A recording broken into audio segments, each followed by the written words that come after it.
লন্ডনের সুবিশাল এয়ারপোর্টে অপেক্ষায় আছে রুহানি সহ তার 2 কাজিন আর দাদি। পরিবারের সদস্যরা এখানকার স্থায়ী নাগরিকতা পেয়েছে বহু আগেই, তবে ভিসাজনিত কিছু সমস্যার কারণে এতটা সময় বাংলাদেশি হিসেবে পার করেছে তারা। আজ তার সমাপ্তির দিন। এয়ারপোর্টের ইমিগ্রেশনের সমস্ত ফর্মালিটি শেষ করে বাইরের দিকে এগিয়ে আসতে দেখা মিলল রুহানির বাবা, চাচা আর রুদ্রের সাথে। ইতিপূর্বের পরিকল্পনা অনুযায়ী তাদের আগমন রুহানিদের বাসায় নিয়ে যেতে। একে অপরের সাথে কৌশল বিনিময় শেষে রওনা হয় বাড়ির উদ্দেশ্যে। পৈতৃক নিবাসের সামনে গাড়িটা থামানোর পর সবাই নিজ নিজ মতো বাড়িতে প্রবেশ করে, শুধু রুদ্র ছাড়া। সবার নেমে যাওয়ার অপেক্ষায় সে গাড়িটা পার্ক করার জন্যই মূলত দাঁড়িয়েছে। রুহানি নিচের লাগেজটা টেনে মনে হলো এ তো নিজের থেকেও ভারী। কি করবে ভেবে না পেয়ে এদিক ওদিক তাকিয়ে রুদ্রের দিকে দৃষ্টি স্থির করল। সম্পর্কে চাচাতো ভাই হলো লোকটার ভাব গতি দেখে মনে হচ্ছে যেন রুহানি কোনো রাজ্যের এক প্রেসিডেন্টের সামনে দাঁড়িয়ে আছে। কথা নেই, হাসি নেই, নিতান্তই কঠোর আবেশে আবৃত এক জন্ত মানব যেন। বলবে না করো রুহানি রুদ্রকে উদ্দেশ্য করে বলেই ফেলল, ভাইয়া আপনি কি লাগেজগুলো একটু নামাতে পারবেন প্লিজ? রুদ্রের সরু দৃষ্টি নিবদ্ধ হয় সরাসরি রুহানির দিকে। রুহানি বুঝে পায় না হঠাৎ এমন করে তাকানোর কারণ কি, তবুও বুকের ভেতর কোথাও যেন হুট করে ভয়ের সঞ্চয় হয়। নিজ থেকেই ভেবে নেয় রুদ্র ভাইকে সরি বলে দিবে, একে একে লাগেজ নিয়ে যাবে সে। কিন্তু রুহানি কিছু বলার আগেই অপর পাশ থেকে রুদ্রের বাহাতে তর্জনী তাক করা হয় রুহানি বরাবর। কঠিন এক স্বর বেরিয়ে আসে তার রুষ্ট কণ্ঠনালী বেয়ে। ডোন্ট কল মি ভাইয়া, I am not your brother. আর লাগেজ টানার জন্য বাসায় সার্ভেন্ট আছে, তাদেরকে বলো গিয়ে, আমাকে না। ভাইয়া আপনাকে ভাইয়া বলবো না তো কি বলবো? আর আই এম সরি ভাইয়া, আমি আসলে খেয়াল করিনি সার্ভেন্ট আছে যে। আমার একটা নাম আছে, সেই নামেই ডাকবি। নামটা জানিস তো, নাকি সেটাও খেয়ে ফেললি? সেই সময় রুহানির বাবা রফিক সাহেব এসে হাজির হয় তাদের মাঝে। রুহানির উদ্দেশ্যে কিছু বলেন তিনি। রুহানি মা, তো তোমার ইউনিভার্সিটিতে কখন থেকে ক্লাস শুরু হবে? বাবা 2 দিন পর থেকে শুরু হবে ক্লাস, কিন্তু বাবা আমি চাচ্ছি কোম্পানি জয়েন করি। যদিও আমার এখনো বিজনেস সামলানোর মতো বয়স হয়নি, তবে আমি চাইছি এখন থেকেই টুকটাক শিখতে। আচ্ছা মা, সেটা তো ভালো কথা। তো কখন থেকে জয়েন করতে চাও? কালকে থেকেই। আজই তো এলে মা, একটু রেস্ট নিবে না? ওকে আব্বু, আজকের দিনটা রেস্ট নিলেই হবে। এমনিতেও বাড়িতে বোর ফিল করব আমি, তো। আচ্ছা ঠিক আছে মা, আমি ব্যবস্থা করছি। কাল থেকে জয়েন করো তুমি, সমস্যা নেই। সকালের মিষ্টি রোদে ঘুম ভাঙে রুহানির। আলসেমি করে সময় নষ্ট করার মতো মেয়ে সে একদমই নয়, তাই বিছানায় ত্যাগ করে ফ্রেশ হয়ে একেবারে রেডি হয়ে নিল সে। তারপর নিচে নাস্তা করার জন্য ডাইনিং এর দিকে এগিয়ে যায়। রুহানিকে আসতে দেখে রাশেদ সাহেব অর্থাৎ তার বড় বাবা তাকে বলল, গুড মর্নিং মামনি, তুমি রেডি হয়ে গিয়েছো? জি আব্বু, আজ থেকে কোম্পানি জয়েন করব ভাবছি। তাহলে শোনো মামনি, আজ থেকে রুদ্র আর তুমি একসাথে যাওয়া আসা করো। আমরা তো নিজেদের মতো এদিক ওদিক ছোটাছুটি করতেই থাকি। তোমার সেফটির জন্য একটা পার্মানেন্ট কেউ থাকা দরকার। রাশেদ সাহেবের কথায় খানিক চমকে রুহানি। গতকালের কথা মাথায় আসতে রুদ্রের প্রতি কিছুটা ক্ষোভ জন্মায় তার। তবু কি আর করার, বড় আব্বুর কথা তো ফেলতে পারবে না সে, তাই আস্তে করে সম্মতি জানিয়ে উত্তর দিল, আচ্ছা বড় আব্বু। নাস্তা শেষ করে রুহানি বেরিয়ে আসে বাইরে। রুদ্র তার জন্য বাইরে অপেক্ষা করছিল গাড়ির কাছে। রুহানিকে দেখেই তাড়া দিয়ে বলল, তাড়াতাড়ি ওঠ, দেরি হয়ে যাচ্ছে আমার। এত সময় লাগে আসতে? নাস্তা করতে করতে লেট হয়ে গেছে, সরি। এই বলে পিছনের সিটে বসতে নেই রুহানি। তা দেখে রুদ্র তার দিকে তীক্ষ্ণ দৃষ্টিতে তাকিয়ে বলে, আমি কি তোর ড্রাইভার লাগি যে পিছনে বসছিস? আপনি ড্রাইভার হতে যাবেন কেন? রুহানির পাল্টা প্রশ্নখানা মোটো পছন্দ হয় না রুদ্রের। কড়া করে কয়েকটি কথা শুনিয়ে দিতে চেয়েও ও নিজেকে সংযত করে নিল। আস্তে করে ফের নির্দেশ দিল, সামনে আয়। কিন্তু ভাইয়া পেছনে বসলে কি সমস্যা? এখানে তো ঠিক আছে আমি। ফার্স্ট অফ অল, আমি তোকে মানা করেছি ভাইয়া বলে ডাকতে। আর সেকেন্ডলি, পিছনে বসলে অনেক সমস্যা। সামনে এসে বস। রুদ্রের ক্যাটকেটে কথা ধরনে রুহানি বিরক্ত হয়, তবে অযথা তর্ক করে না। মেনে নে করে আস্তে করে সম্মতি জানিয়ে পেছনে সিট ছেড়ে সামনে আসতেই রুদ্রের পাশের সিটে এসে বসলো। রুদ্র আর কোনো কথা না বলে নওজের মতো গাড়ি স্টার্ট দেয়। রাস্তায় আর কোনো কথা হয় না দুজনের মাঝে। গাড়িতে সম্পূর্ণ পিন ড্রাইভ সাইলেন্ট ছিল, কিন্তু একজোড়া চোখ রুহানির দিকে বারবার আর চোখে চেয়েছিল পুরোটা সময়। অফিসে আসতেই ম্যানেজার রুহানিকে তার কেবিন দেখিয়ে দিল। রুহানি কাজের কথা জিজ্ঞেস করতে ম্যানেজার বলল, ম্যাম, আপনার যেহেতু এখানে কোনো এক্সপেরিয়েন্স নেই, তাই বড় স্যার বলেছেন আপনাকে রুদ্র স্যারের পাশে থেকেই সব কাজ বুঝে নিতে, এবং রুদ্র স্যারই আপনাকে মেন্টর হিসেবে সব শিখিয়ে দেবেন। রুহানি বিরক্ত হয়, মনে মনে বলে, আবার ওই লোকটা কেন? কিন্তু প্রফেশনাল দিক বিবেচনা করে রুহানি আর পাল্টা প্রশ্ন না করে কিছু ধীর কণ্ঠে জবাব দেয়, আচ্ছা ঠিক আছে। তো চলুন স্যারের কেবিনে, আমি আগে থেকেই সেখানে আপনার জন্য ব্যবস্থা করে রেখেছি। মিস্টার রুদ্র অনুমতি দিয়েছেন? জি, তিনিই তো বলেছেন আপনার মেন্টর হিসেবে থাকবে। রুহানি অবাক হয় কিছুটা, বিড়বিড় করে বলে, কি চাইছেন তিনি? সারাক্ষণ বকাঝকা করতে কি ভালো লাগে ওনার? রুদ্রের কেবিনের দিকে যেতেই চোখ তুলে দরজার দিকে তাকাই সে। রুহানিকে দেখে হাতের ইশারায় ভেতরে আসতে বলে। রুহানি এসে দাঁড়াতেই জিজ্ঞেস করে, এখানে কি? রুহানি ভুল কুচকে বলে, আপনি জানেন না আমার এখানে কি? জানলে প্রশ্ন করতাম। নাটক করছেন কেন? আপনিই তো বলেছেন আমার মেন্টর হিসেবে থাকবেন। ইডিয়েটটা এসবও বলে দিয়েছে। গ্রেট। বলতে বলতে হাফ নিঃশ্বাস ফেলে চেয়ার ছেড়ে উঠে দাঁড়িয়ে রুদ্র পাশ থেকে চেয়ার টেনে নিজের বাম পাশে রেখে ওকে, আই ওয়ন্ট মাইন্ড। নাক কুচকে রুহানি। লোকটা কি একটু সহজ সরল ভাবে কথা বলতে পারে না নাকি? এমন জিলিপির প্যাচের মতন উত্তর দেয় কেন আজব? কথা না বাড়িয়ে রুদ্রের বাম পাশে চেয়ারটাই বসলো সে। রুদ্র একে একে চেক করে কয়েকটা ফাইল এগিয়ে দেয় রুহানির দিকে। ইয়োর ফার্স্ট টাস্ক, ফাইলগুলোর মধ্যে এ টু জেড প্রতিটা মিস্টেক খুঁজে বের কর, আর কোথাও কোনো আইডিয়া অ্যাড করার থাকলে রাইট হিয়ার। রুহানি সম্মতি জানিয়ে ফাইলগুলো নিয়ে কাজে মন দেয়। বেশ কিছুক্ষণ সময় নিয়ে কাজ শেষ করে রুহানি চোখ তুলে তাকায় রুদ্রর দিকে। লোকটা এতক্ষণ তার দিকে তাকিয়েছিল।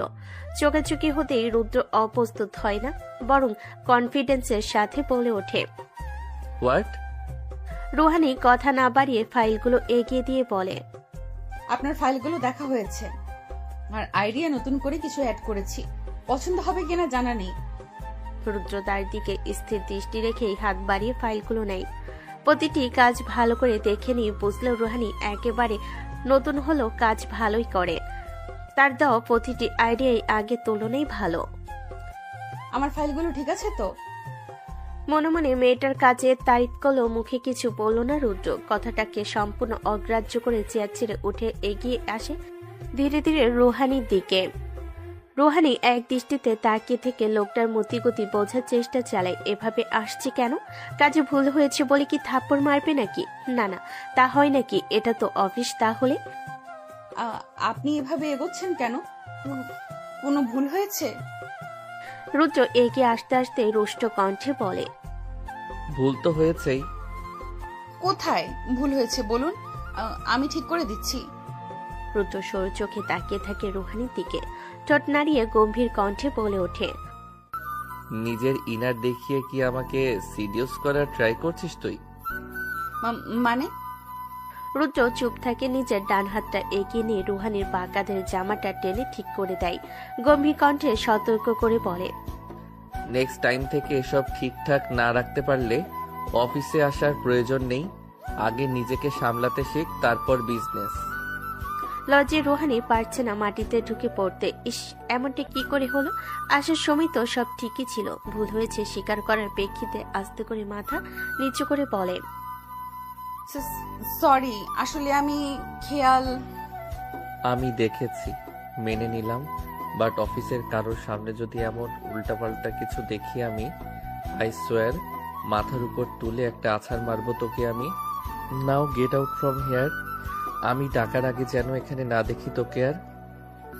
পরের দিন সকালে রুহানি তাড়াতাড়ি ঘুম থেকে উঠে গেল। ভার্সিটির প্রথম ক্লাস আজকে, যা রুহানি কোনোভাবেই মিস দিতে পারবে না। নিজেদের পারিবারিক ব্যবসা হওয়ায় দুটোই সামলাতে পারবে সে নিজ মতো করে। এত সমস্যা নেই। ফ্রেশ হয়ে নিচে নেমে নাস্তা সেরে নিল সে। ভেবেছিল আজ হয়তো রুদ্রই তাকে ভার্সিটি পৌঁছে দেবে, কিন্তু বাড়ির বাইরে এসে দেখে গাড়ির সামনে ড্রাইভার দাঁড়িয়ে আছে। একদিক দিয়ে ভালোই হলো, লোকটা ধমক শুনতে হবে না তার। ভার্সিটিতে পৌঁছাতে নিজেদের জনবদ্ধকৃত ক্লাসে গিয়ে বসলো সে। বেশ কিছুক্ষণ পর প্রথম ক্লাসের জন্য স্যার আসে ক্লাসে। আজকে যেহেতু প্রথম ক্লাস, সেহেতু আজকে কোনো পড়ার দিকে না যাই আমরা। আজকে শুধু ইন্ট্রোডাকশন হবে, এক এক করে সবাই। তাহলে দাঁড়িয়ে তোমাদের নাম ও পরিচয় দাও। এর মধ্যে সবাই এক এক করে দাঁড়িয়ে পরিচয় দেওয়া শেষ করলো, রুহানিও দিল। এভাবেই হাসি ঠাট্টা করে আজকের ক্লাসটা শেষ হলো। ক্লাসের সকলেই নতুন হিসেবে একে অপরের সাথে পরিচিত হতে লাগলো। রুহানিও একটা বন্ধু পেয়েছে, নাম সাবিলা। ভিন্ন দেশের মাটিতে বাঙালি কাউকে পাওয়া যে দুষ্কর। সাবিলা বাংলাদেশি, তাই পরিচয়টা হয়তো খুব একটা সমস্যা হয়নি। তোমার সাথে পরিচয় হয়ে খুবই ভালো লাগলো। আমারও খুব ভালো লাগলো। আমি তো টেনশনে ছিলাম এখানে নিজের দেশের কাউকে পাবো কিনা। এখানে বাঙালি পাওয়া তো খুবই দুষ্কর, তাই তোমাকে পেয়ে আমার অনেক ভালো লাগছে। আমারও সেম। চলো বাহিরে যাই। হ্যাঁ শিওর। আমরা যেহেতু সেম এজ, তুই করে বলতে পারি একে অপরকে। তুমি বলতে আমারও ভালো লাগে না, কেমন যেন দূরের দূরে। তাহলে এখন থেকে নো তুমি, অনলি তুই। সাবিলার কথার ধরন দেখে ফিক করে হেসে ফেলে রুহানি। গল্প করতে করতে তারা গেটের বাইরে এসে পৌঁছালো। বাড়ির গাড়ি এত তাড়াতাড়ি আসবে কিনা কে জানে। ভাবতে ভাবতে সামনে তাকাতে রুহানি হা হয়ে যায়, কারণ সামনের অপোজিটে গাড়ির সাথে হেলান দিয়ে দাঁড়িয়ে আছে রুদ্র। রুহানি খুশি হলো কিনা বুঝতে পারলো না। লোকটা থেকে যতটা সম্ভব দূরে থাকতে চাই সে। কাঠখোট্টা স্বভাব তার একদমই পছন্দ নয়, আর লোকটা পুরোই তেমন টাইপ এর। রুহানিকে এমন সামনে হা করে তাকিয়ে থাকতে দেখে সাবিলা তার কাঁধে হালকা ধাক্কা দিয়ে বলল, কি হয়েছে তোর? এভাবে দাঁড়িয়ে আছিস কেন স্ট্যাচুর মতো? কিছু না, আসলে আমার ভাই চলে এসেছে। আমি যাচ্ছি, এখন পরে কথা বলবো। নাম্বার তো দিলামই, তাই না? তাহলে বাই এখন। এ বলে রুহানি চলে আসলো রুদ্রের কাছে। রুদ্রের নড়চড় হয় না। কালো সানগ্লাসের আড়ালে তার প্রতিনিয়তের মতো তীক্ষ্ণ চোখগুলো ঢাকা পড়ছে, তবে মুখের ভাব দেখে বোঝা যাচ্ছে সে রুহানির দিকেই তাকিয়ে। তাই তাকে উদ্দেশ্য করে রুহানি প্রশ্ন করল, আপনি কেন এসেছেন? ড্রাইভার কোথায়? এসেছিলাম গার্লফ্রেন্ডের সাথে মিট করতে, তাই ভাবলাম তোকে নিয়ে যাই। কেন, আমি কি আসতে পারি না? না তো, তা বলিনি। হয়েছে, আর কিছু বলতে হবে না, গাড়িতে ওঠ। রুদ্রের এমন তেরা কথায় কিছুটা রাগ নিয়ে রুহানি বলে ওঠে, আচ্ছা আপনি সারাক্ষণ এরকম ব্যবহার করেন কেন বলুন তো? আপনাকে কি জন্মের সময় বন্ধু খাওয়ায়নি কেউ একটু? না, খাওয়াইনি। আর একটা আজাইরা কথা বলবি তো এখানেই তোকে ফেলে দিয়ে চলে যাব। আচ্ছা ঠিক আছে, বলবো। রুহানি এগিয়ে গিয়ে ড্রাইভিং সিটের পাশে সিটে বসলো। রুদ্র নিজ মতো বসে সিট বেল্ট লাগিয়ে গাড়ি স্টার্ট দেয়। একটুক্ষণ পরে রুহানি ব্যাগ থেকে একটা পারফিউম বের করে নিজের দিকে স্প্রে করে নেয়। মৃদু একটা সুবাস নাকে লাগতে রুদ্রের মাথার চারিদিকে ওঠে। ঘাড় ঘুরিয়ে রুহানির দিকে তাকিয়ে দেখে সে নিজের কাজে ব্যস্ত।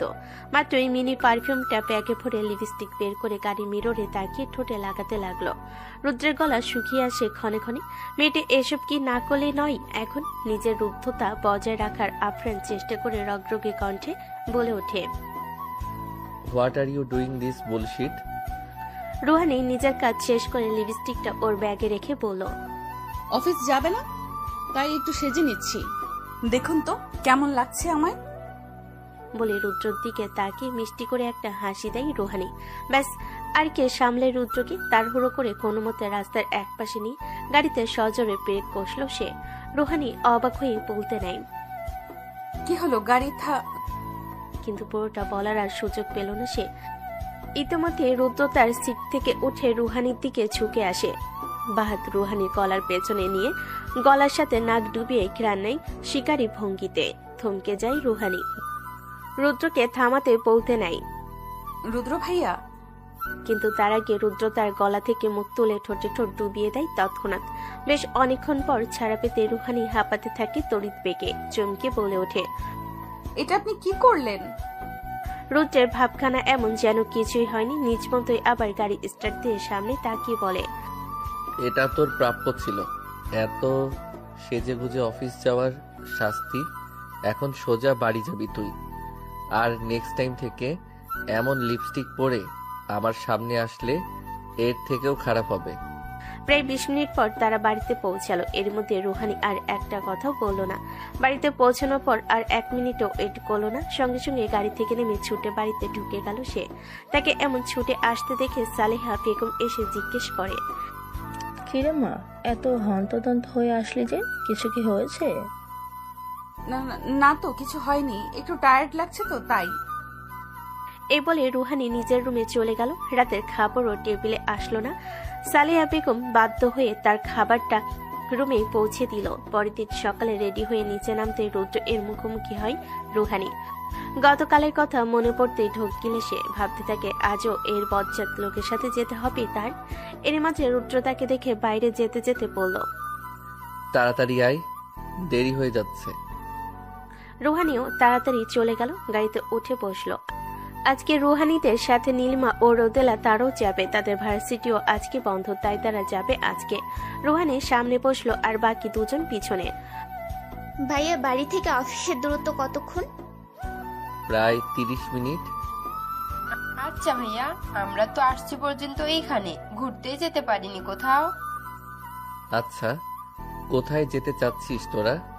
আমি ব্যস্ত ছিলাম তো এতদিন, তাই নিয়ে যেতে পারিনি, কিন্তু এখন পারবো। যেখানে তোমার ইচ্ছা।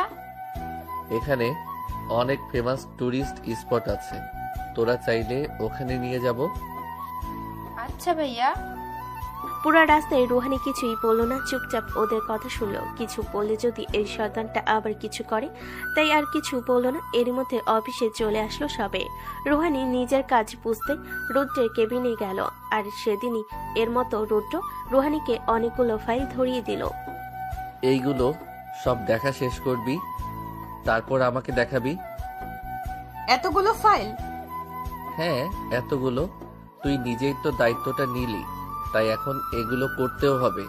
সো এত কথা না বলে ফার্স্ট এই ফাইলগুলো দেখা শেষ কর। আচ্ছা। মুখে আছে বলে দিল, মনে মনে রুহানির চরম মাত্রায় রাগ হয় এই রুদ্র এর উপর। এত ধরিয়ে দেওয়ার কোনো মানে হয়? লোকটা ইচ্ছে করে এসব করছে, আমি বুঝি না নাকি? বকাঝকা করেও লাভ হয় না রুহানি, অগত্যা কাজে মন দিতে হয় তার। আর সামনে বসে রুদ্র কাজের ফাঁকে ফাঁকে তাকে পর্যবেক্ষণ করতে থাকে নীরবে। এই সময়টা কাজে লাগিয়ে নীলিমা ও রোদেলা পুরো কোম্পানিটা ঘুরতে লাগলো। ছোটবেলায় এসেছিল, এখন তো অনেক চেঞ্জ হয়ে গিয়েছে। অবশেষে রুহানির ফাইল দেখা শেষ হলে স্বস্তির নিঃশ্বাস ফেলে রুদ্রের দিকে এগিয়ে দিয়ে বলে, ধরুন যুদ্ধ। সরি রুদ্র ভাইয়া, ফাইলগুলো দেখা হয়ে গিয়েছে। রুহানির কথাই রুদ্র আর চোখে তার দিকে তাকিয়ে হাত বাড়িয়ে ফাইলগুলো নিয়ে পড়ল। ফাক অফ দিস ভাইয়া, আর আমি যুদ্ধ নাকি রুদ্র তা একটু পরেই দেখাচ্ছি। Wait and watch. রুদ্রের কথাটি উদ্দেশ্য করে রুহানি বলল, আমি সেভাবে বলিনি, মুখ ফুসকে বলে ফেলেছি। ফাইলগুলো একে একে চেক করে নিল রুদ্র। তেমন কোনো ভুল পায়নি সে, বরঞ্চ ভালোই কারেকশন করতে পেরেছে রুহানি। ঠিক আছে, তবে আরো ভালো করতে হবে। রুদ্রের কথার ধরন দেখে রুহানি ঠোঁট বাঁকিয়ে বলল, সোজাসুজি বলে দিলেই তো পারেন যে আমি ভালোই করেছি। তবে আমার মনে হচ্ছে আপনি জেলাস ফিল করছেন কোনো কারণে। রুহানির কথায় ফাইলগুলো থেকে দৃষ্টি সরিয়ে রুহানির দিকে তাকালো রুদ্র। সরাসরি দৃষ্টি রেখে বলে উঠল, আমি জেলাস ফিল করছি? না, আসলে আমি এটা বলতে চাইনি, মুখ ফুসকে বেরিয়ে গেছে। চোখ ছোট ছোট করে রুদ্র বলল, তোর তো দেখি একটু বেশি মুখ ফসকায়। এটার ব্যবস্থাও কি আমায় করে দিতে হবে?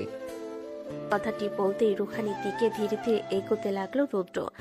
তার এমন ভাবভঙ্গি দেখে ঢোক গিলে রুহানি। রুদ্র তার দিকে ঝুঁকে মুখটা রুহানির কাছে এগিয়ে নেয় কিছুটা। ঠিক তখনই নীলিমা ও রোদেলা চলে আসলো। দরজায় পায়ের আওয়াজ পেয়ে রুদ্র আর রুহানি দুজনে চমকে ওদের দিকে তাকায়। নীলিমা ও রোদেলাও ওদের দুজনের দিকে তাকায়। হঠাৎ এমন কোনো দৃশ্য দেখার জন্য মোটো প্রস্তুত ছিল না তারা। ও সরি, আমরা কিছু দেখিনি, তাই না রে রোদেলা? নীলিমার কথায় তাল মিলিয়ে রোদেলাও বলতে লাগলো, হ্যাঁ হ্যাঁ, আমরা কিছু দেখিনি, আমি তো অন্ধ ইয়ার। এই বলে দুজনে মিটিমিটি হেসে দ্রুত স্থান ত্যাগ করলো। এই সুযোগে রুহানি রুদ্রকে ধাক্কা দিয়ে সরিয়ে পরক্ষণেই বলে উঠল, এখন ওরা কি ভাববে? আপনার জন্য হয়েছে সব। যা ভাবার তা ভাববে, আই ডোন্ট কেয়ার। রুদ্রের এমন গা ছাড়া ভাব দেখে চরম বিরক্ত হয় রুহানি। গলার স্বর উঁচিয়ে বলে ওঠে, you don't care but I care. কথাটি বলে রুহানি আর এক মুহূর্ত দেরি করলো না, দ্রুত কেবিন থেকে বেরিয়ে গেল। বাইরে এসে দেখলো নীলিমা ও রোদেলা ওইখানে দাঁড়িয়ে রয়েছে। রুহানিকে দেখে নীলিমা ঠাট্টার স্বরে বলে উঠল, আহা ভাবি, ভাইয়াকে তো ভালোই কাবু করেছেন দেখছি। রোদেলাও তাল মিলিয়ে বলল, হ্যাঁ হ্যাঁ, দেখেই তো আসলাম। নীলিমা ও রোদেলার কথার উদ্দেশ্য বুঝতে পেরে রুহানি বলল, এমন কিছুই না, উনি জাস্ট আমাকে ফাইলগুলো বোঝাচ্ছিলেন। রুহানির কথায় রোদেলা মিটিমিটি হেসে বলে, তা তো আমরা দেখেই আসলাম। আরে তখন আমার চোখে ধুলা পড়েছিল, তাই উনি। কার চোখে ধুলা পড়েছিল? প্রশালী কণ্ঠ শুনে তিনজনই পিছে ফিরে তাকায়। রুদ্রের আগমন দেখে সাথে সাথে নীলিমা ও রোদেলা মিটিমিটি হেসে স্থান ত্যাগ করে। রুদ্রের চোখের দিকে তাকিয়ে আবার চোখ নামিয়ে ফেলে রুহানি। কারণ না। তাহলে ওদেরকে এগুলো কেন বলছিলি? সত্যিটাই বলে দিতি। সত্যি মানে? রুদ্র লো ভয়েসে বলল, মানে এই যে আমি তখন তোর ওই রসালো ঠোঁট দুটো চুষে নিতে চাচ্ছিলাম, ঠিক যেভাবে গতকাল গাড়িতে।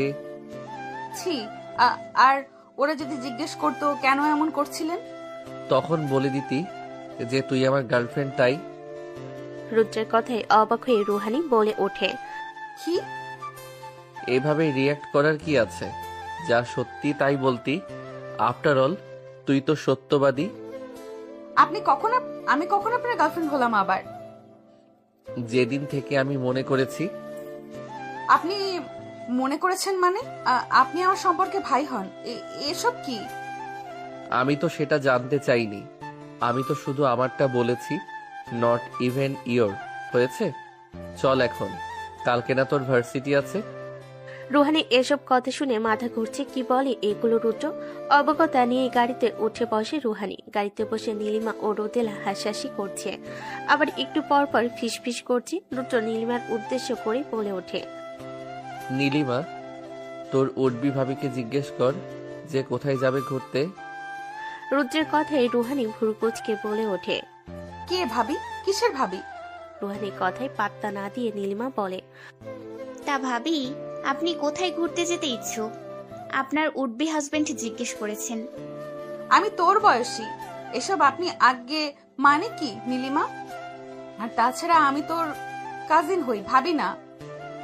না মানে রুদ্র ভাইয়া যখন আমার ভাইয়া, তখন তার উডবি বউ তো আমার ভাবেই হবে, তাই না? রুহানি আর চোখে নীলিমার দিকে তাকিয়ে শক্ত কণ্ঠে বলে উঠল, তোকে কে বলল যে আমি ওনার বউ হব? আমি বলেছি। হয়েছে এখন। নীলিমার থেকে দৃষ্টি সরিয়ে রুদ্রর দিকে তাকালো রুহানি। আর আপনাকে কে বলল আমি যে আপনার বউ হব? আমি নিজেকে নিজেই বলেছি। হালকা জোর গলায় বলে উঠল রুহানি। এসব মন গড়া খেয়াল বাদ দেন, বিয়ে কি কোনো ছেলে খেলে নাকি? আমি কি বলেছি ছেলে খেলা? যেটা সত্যি তাই তো বললাম। এখন তোর মন গড়া লাগলে সেটা তোর ব্যাপার, আমার না। বাজে কথা ছাড়েন, আপনি আমার ভাই হন। আর একটা কথা বললে সোজা কিস করবো এক্ষুনি। বিয়ে করার দরকার হবে না। I am always ready for honeymoon.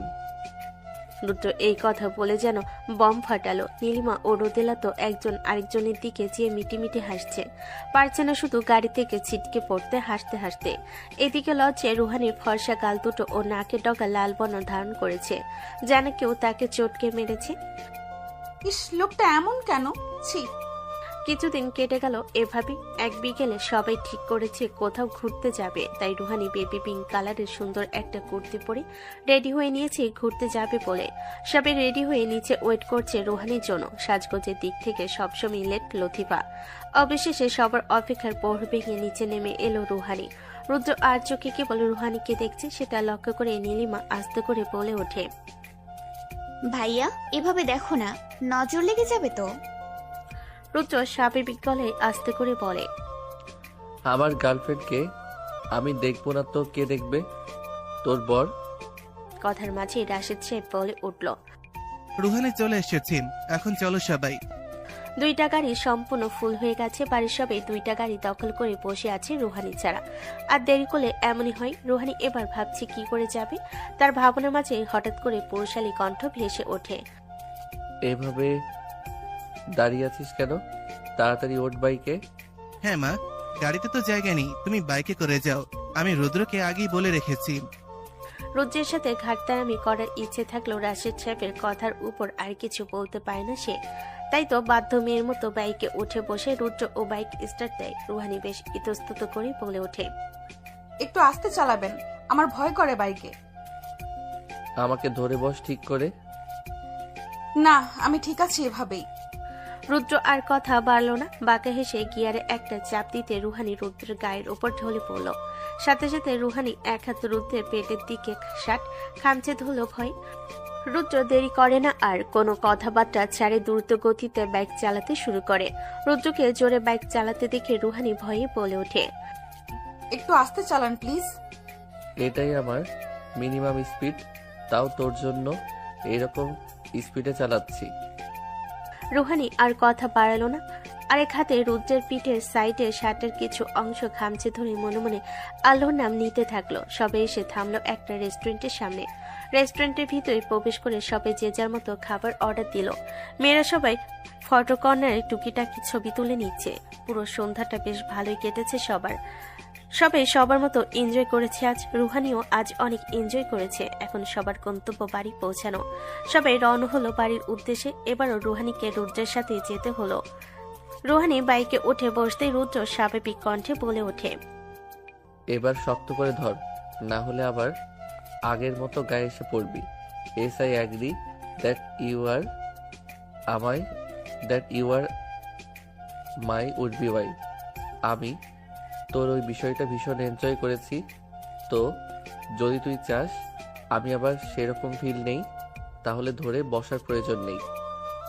Rouhani নাক কুচকে তাকে রুদ্রের দিকে মনে মনে বলে, লোকটা দিন দিন এমন লজ্জাহীন হয়ে যাচ্ছে কেন? যা ইচ্ছে তাই বলে ফেলছে কেমন। ছি, এই লোক, এর সাথে কথা বলে লাভ নেই ভেবেই সে ছোট্ট করে জবাব দেয়, আচ্ছা।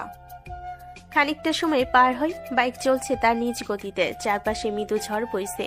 কিছু সময় পর পর মেঘের গর্জন শোনা যাচ্ছে। রুদ্র রুহানি দুজনেই চুপচাপ। মাঝ রাস্তায় হঠাৎই ঝুম বৃষ্টি শুরু হয়। মুহূর্তে রুহানি ও রুদ্র দুজনেই পুরোটা ভিজে গেল। রুদ্র সাইড করে রাস্তার একটা জায়গায় বাইকটা থামালো। বৃষ্টির কারণে আশেপাশে তেমন কোনো মানুষ নেই। পুরো রাস্তাটা নিস্তব্ধ হয়ে আছে। রুহানি রুদ্র দুজন বাইক থেকে নেমে একপাশ হয়ে দাঁড়ালো। পরিবেশটা শীতল, তার উপর এমন ভিজে চুপচুপে হয়ে থাকার কারণে আরো বেশি শীত লাগছে রুহানির। রুদ্র তাকাতেই হঠাৎ চোখ পড়ে রুহানির ভেজা কম্পায়মান ঠোঁট জোড়ার দিকে। একবার করে এগিয়ে এসে রুদ্র বলে ওঠে, তোর ঠোঁটটা কেমন জানি আমাকে টানছে। আজে বাজে কথা বলা বন্ধ করুন। রুহানিকে কথা শেষ করতে না দিয়ে রুদ্র রুহানির ঠোঁটটা নিজের ঠোঁটের সাথে মিশিয়ে নিল। বাইরে ঝড়ের থেকেও যেন দ্বিগুণ বেগে ঝড় বয়ে যাচ্ছে রুহানির বুকের ভেতর। চেয়েও পারছে না রুদ্রকে থামাতে। এভাবে ঠিক কতক্ষণ সময় পার করলো তারা নিজেরাও জানে না। সারা পেতে রুহানি হাতের তালু দিয়ে ঠোঁট মুছে গমগমে কণ্ঠে চেঁচিয়ে ওঠে, এটা আপনি কি করলেন? আপনাকে কে পারমিশন দিয়েছে আমাকে এভাবে কিস করার? রুদ্রের কোনো ভাবান্তর হয় না, আপন চিত্রে বলে ওঠে, আমার কারো কাছ থেকে পারমিশন লাগে না। আমার ইচ্ছে হয়েছে তাই কিস করেছি। ইচ্ছে হলো আরো কিছু করব। আচ্ছা তাই বলে রুদ্রকে রুহানি জোরে একটা থাপ্পড় মেরে বসলো। আমারও ইচ্ছে হয়েছে তাই এটা মেরেছি। আমাকে অন্য মেয়ের মতো ভাববেন না ভাইয়া। এইসব জালে ফেসে যাওয়ার মতো মেয়ে আমি নই। কথাগুলো বলে রুহানি উল্টা দিকে ফিরে হাঁটা শুরু করলো। রুদ্র স্তব্ধ হয়ে সেথায় দাঁড়িয়ে রইল কতক্ষণ। তারপর যখন হুঁশ এলো, চোখ উঁচিয়ে এদিক ওদিক খুঁজতে লাগলো রুহানিকে। কিন্তু একই মেয়েটা কোথাও নেই। ভয় বাড়ছে রুদ্রের। ভয়ের তোপে এবার ডাকতে লাগে সে রুহানিকে, Ruhani, Ruhani, where are you? I am sorry, please সামনে আয়। আমি সরি বলছি তো, আর করবো না এমন। লুকিয়ে থাকিস না রুহানি। বেশ অনেকক্ষণ খোঁজার পরও পাওয়া গেল না তাকে। ততক্ষণে রুদ্রের পাগল প্রায় অবস্থা। এতে তো খুঁজেও যখন পাওয়া গেল না, তখনই বাধ্য হয়ে বাড়িতে জানায় সে। বাড়িতেও এই নিয়ে চিন্তার রোল পড়ে যায়। পুলিশকে খবর দেওয়া হয় সাথে সাথেই। পুলিশের সাহায্যে রুহানির ফোনে লোকেশন ট্র্যাক করে রুদ্র গেল একটি বাসার সামনে। জানতে পারল এটা রুহানির ফ্রেন্ডের বাসা। মেয়েটা কাউকে না চিনি এখানে এসে বসে আছে। রুহানিকে পেয়ে রাগের বসে তার গালে কষে একটা থাপ্পড় মেরে বসলো রুদ্র। চিৎকার দিয়ে বলে উঠল, খুব সাহস বেড়েছে না তোর? বের করছি তোর এত সাহস? পুলিশদের বিদায় দিয়ে রুহানিকে টানতে টানতে গাড়ির ভিতরে নিয়ে যায় রুদ্র। গলা থেকে ওড়নাটা ছিনিয়ে নিয়ে রুহানির হাত দুটো শক্ত করে বেঁধে দেয় সে। তারপর ঘুরে ড্রাইভিং সিটে আসতে আসতে বাড়িতে ফোন করে জানিয়ে দেয় যে রুহানিকে পাওয়া গেছে। কল কেটে দ্রুত গাড়ি স্টার্ট দেয় রুদ্র। পাশে রুহানি ফুপিয়ে কেঁদে যাচ্ছে সেই কখন থেকে, কিন্তু রুদ্র এর দিকে কোনো খেয়াল নেই বলেই চলে। বেশ কিছুক্ষণ পর একটা নির্জন রাস্তায় গাড়ি থামে রুদ্র। তারপর হঠাৎ করে পাশ থেকে রুহানিকে এক হাতে পেঁচিয়ে নিজের কোলের উপর এনে বসে। রুহানি কিছু বুঝে ওঠার আগে চাপটে ধরে তার ঠোঁটে ঠোঁট মিশিয়ে দেয় রুদ্র। ছাড়া পাওয়ার আপ্রাণ চেষ্টা করছে রুহানি, কিন্তু কোনোভাবে রুদ্রের থেকে ছাড়া পায় না সে। একটু পর ঠোঁট ছেড়ে থুতনি চেপে ধরে দাঁতে দাঁত চেপে বলে ওঠে রুদ্র, এই কিসের জন্য এত কিছু, তাই না? তাহলে শুনে রাখ, তোর এই ঠোঁট সম্পূর্ণই আমার সম্পত্তি, বুঝেছিস? তুই সম্পূর্ণ আমার সম্পত্তি। আমি যখন ইচ্ছে তোকে চুমু খাবো, যখন ইচ্ছে তোকে জড়িয়ে ধরবো, যখন ইচ্ছে। কোন অধিকারে? থেমে যায় রুদ্র। রুহানি কান্নারত কণ্ঠে বুকে লাগে তার। মেয়েটা অধিকার চাইছে। সত্যি কি চাইছে? তবে তাই হোক, খুব শীঘ্রই রুদ্র তাকে এই অধিকার দেবে। নিজের অধিকার আদায় করে ও নেবে। অপেক্ষা কর শুধু। তুই চাইলে ও আমার হবি, আর না চাইলেও আমারই হবি তুই।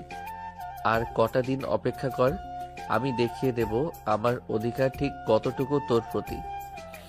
আর কথা বাড়ে না রুদ্র। রুহানি ও নীরবে কাঁদতে থাকে নাক টেনে টেনে। রুদ্র নীরব থেকে কিছুক্ষণ নিজেকে শান্ত করে, তারপর আর কোনো প্রকার সংবেদনশীল স্পর্শ সারাই রুহানির মাথাটা নিজের বুকের সাথে চেপে ধরে গাড়ি স্টার্ট দেয়। রুহানি নড়ে চড়ে উঠতে নিলে শান্ত অথচ গম্ভীর কণ্ঠে রুদ্র বলে ওঠে, চুপচাপ এভাবেই থাক, দ্বিতীয়বার যেন বলতে না হয় কিছু। অনেক জ্বালিয়েছিস আজ আমায় তুই। পরের দিন সকালে রুহানি আগে আগে উঠে ভার্সিটিতে চলে যায়, যেন রুদ্রের সামনে না পড়তে হয়। রুদ্রের সামনে পড়লে তো আবার ওর সাথে যেতে হবে, তাই সে কোনো প্রকার রিস্ক নেবে না আজ আর। তবে তার চিন্তাধারায় এক গ্লাস ঠান্ডা পানি ঢেলে দিয়ে রুদ্র হাজির হয় ভার্সিটির ক্লাসে। দরজার দিক থেকে কারোর ম্যানলি কণ্ঠ শুনে প্রফেসর সহ প্রতিটা স্টুডেন্ট তাকে সেদিকে। Excuse me. প্রফেসর সাথে সাথে পড়ানো বন্ধ করে রুদ্রকে সম্বোধন করে বলে ওঠে, Hey, Mr. Chaudhary, please come. Any problem? No, it's okay.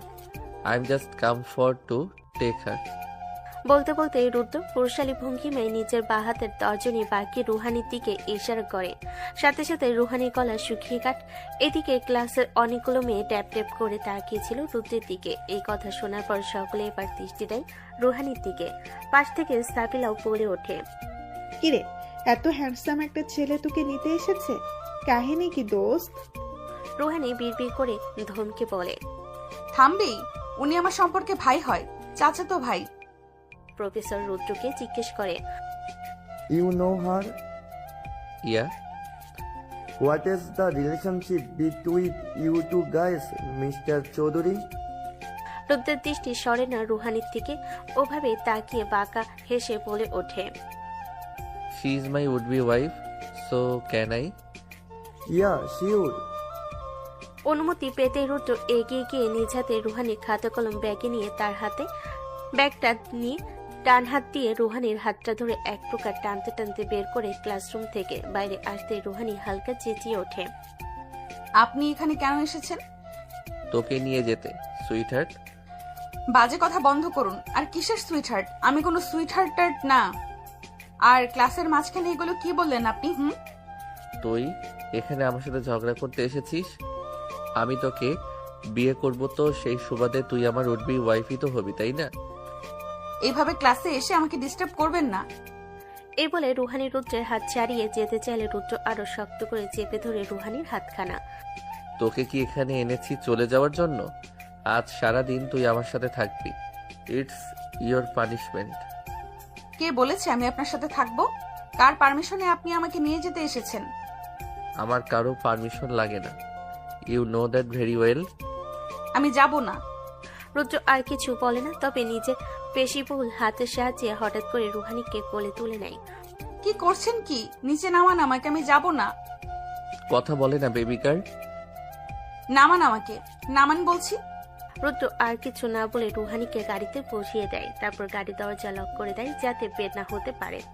নিজেও বসে গাড়ি স্টার্ট করে। কোথায় নিয়ে যাচ্ছেন আমাকে? গেলেই দেখতে পাবি। দীর্ঘক্ষণ ড্রাইভ করার পর একটি রিসোর্টে এসে পৌঁছালো। পাশ ফিরে তাকাতে দেখলো রুহানি ঘুমিয়ে পড়েছে। ঝগড়া করতে করতে ক্লান্ত হয়ে পড়েছে নিশ্চয়ই, তাই ঘুমিয়ে পড়েছে। ওইভাবে রুহানিকে কোলে তুলে রিসোর্টের ভিতরে প্রবেশ করলো রুদ্র। তার রুমের কার্ডটা নিল রিসেপশন থেকে, তারপর লিফট করে উপরে গেল নিচের রুমে আসতে রুহানিকে শুয়ে দিল বিছানায়। রিসোর্টে আসতে প্রায় সন্ধ্যা হয়ে গেল। রুদ্র ওয়াশরুমে চলে যায় শাওয়ার নিতে। উঠে গেছিস বেবি গার্ল? রুহানি আস্তে আস্তে একটু একটু করে চোখ খুলছিল। তখনই এই কথাটা বলল রুদ্র। উদাম গায়ে ওয়াশরুম থেকে রুদ্র বেরিয়ে আসে। রুদ্রের কথায় রুহানি হালকা তেতে উঠে বলে, প্রথমত আমাকে বেবি গার্ল বলা বন্ধ করুন, আর দ্বিতীয়ত জামা কাপড় না পরে এরকম দাঁড়িয়ে আছেন কেন?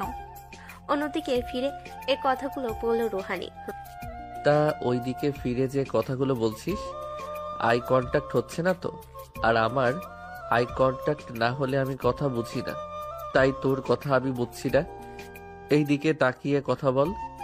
আগে আপনি জামা পরে আসুন, তারপর কথা হবে। আমি জামা না পরলে কথা হবে না বুঝি বেবি গার্ল? না, হবে না।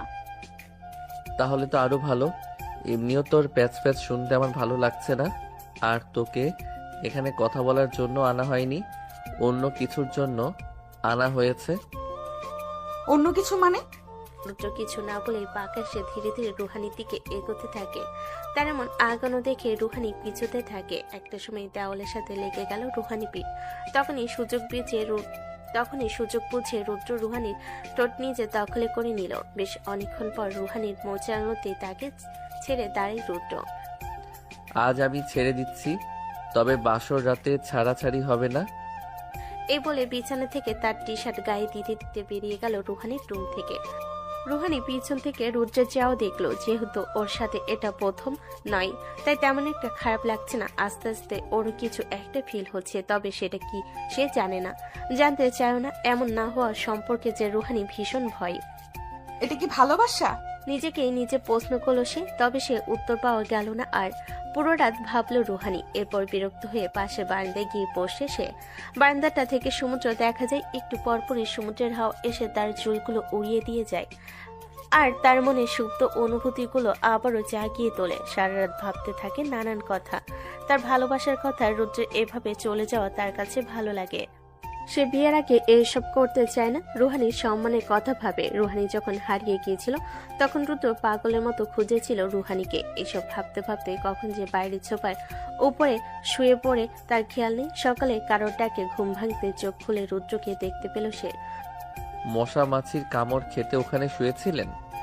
কি? বারান্দায় কেন শুয়েছিলি? ও, চোখ লেগে গিয়েছিল। তো এখানে চোখ লাগানোর জন্য গিয়েছিস বা কেন? বেডে কি জায়গার অভাব পড়েছিল? সমুদ্র দেখতে গিয়েছিলাম। হয়েছে? উত্তর পেয়েছেন? সমুদ্র দেখতে গিয়েছিস, ভালো কথা। সমুদ্রের মতো তুইও এখানে শুয়ে গিয়েছিস কেন? রুদ্র এর এমন প্যাচলো কথা মাথায় ধরল না রুহানি। বিরক্ত হয়ে বলে উঠল, আপনার মাথাটা তো পাগল হয়ে গেছে।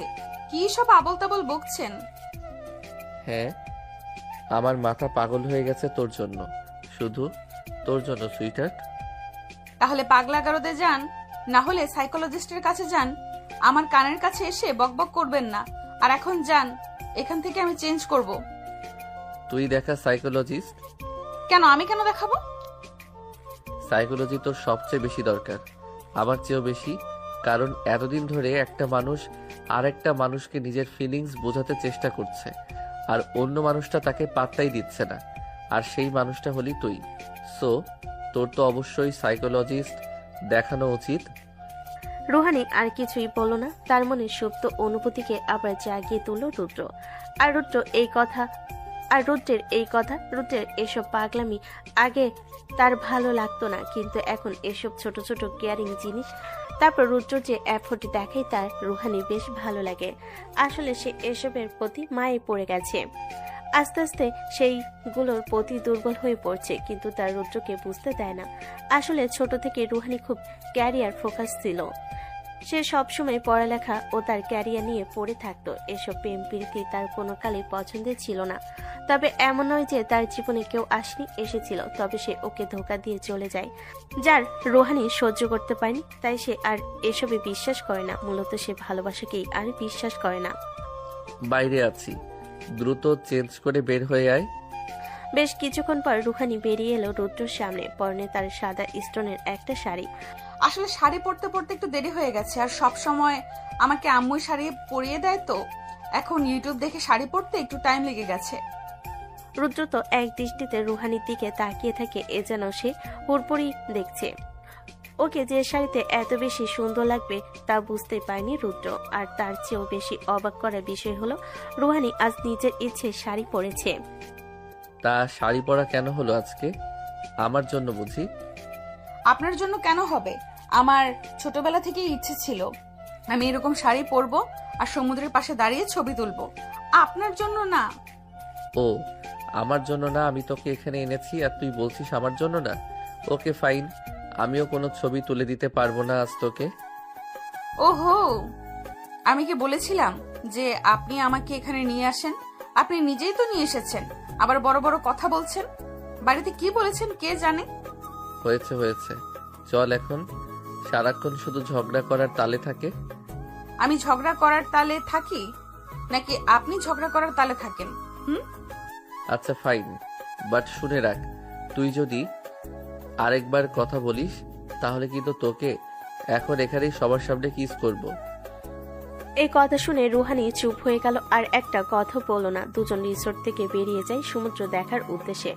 ওখান থেকে সমুদ্র বেশি দূরে না, তারপরও ওরা গাড়িতে করে যাচ্ছে, জাস্ট 5 মিনিটের ডিস্টেন্স। একটু পরে তারা চলে আসে। বেশ কিছুক্ষণ হাঁটাহাঁটি করার পর রুহানি এগিয়ে এসে কণ্ঠ নিচু করে রুদ্রকে বলে, আমায় কয়টা ছবি তুলে দিন না। রুদ্র চোখ ছোট ছোট করে তাকায় রুহানির মুখের দিকে। ভেবেছে কিছুক্ষণ টাইট দেবে মেয়েটাকে, কিন্তু তার এমন বাংলার পাঁচের মতো মুখ বানানো দেখে তা আর বলল না রুদ্র। আচ্ছা ওইদিকে দাঁড়া, যা। 1 মিনিট, আমার ফোনটা আনতেই ভুলে গেছি, এখন কি হবে? আমার ফোনে তুলে নিচ্ছি। আমি যে কারোর ফোনে ছবি তুলি না। আচ্ছা বুঝি, 2 দিন পর তো আমার ফোনেই সব ছবি থাকবে, তখন? আপনার ফোনে কেন আমার ছবি থাকবে? আচ্ছা যাই হোক, এখন তুলে দেন, পরে ডিলিট করে দিয়েন। এই বলে রুহানি সমুদ্রের পাশে দাঁড়িয়ে পড়ল। রুদ্র ও আর কিছু বলল না, ছবি তুলতে লাগলো। একবার এই দিকে যাচ্ছে তো আরেকবার অন্যদিকে যাচ্ছে রুহানি। রুদ্র তার পিছে পিছে ছবি তুলছে। রোদের কারণে ছবিগুলো আরো সুন্দর আসছে। শুভ্র শাড়িতে একটা মায়া আছে বটে, কি সুন্দর লাগছে রমণীকে। ছবি তোলা শেষ হতে রুহানি ধীরে ধীরে একটু একটু করে এগিয়ে যায় সমুদ্রের গভীরের দিকে। তবে তা খেয়াল করে না রুদ্র। ইম্পর্টেন্ট কল আসে, একটু সাইড হয়ে এসে ফোনটা রিসিভ করলো। রুহানি তো সমুদ্রের পানিতে নিজেকে ভেজাতে ব্যস্ত। আর একটু যাই করতে করতে সে প্রায় সমুদ্রের গভীরে চলে যাচ্ছে। সেদিকে তার হুঁশ নেই।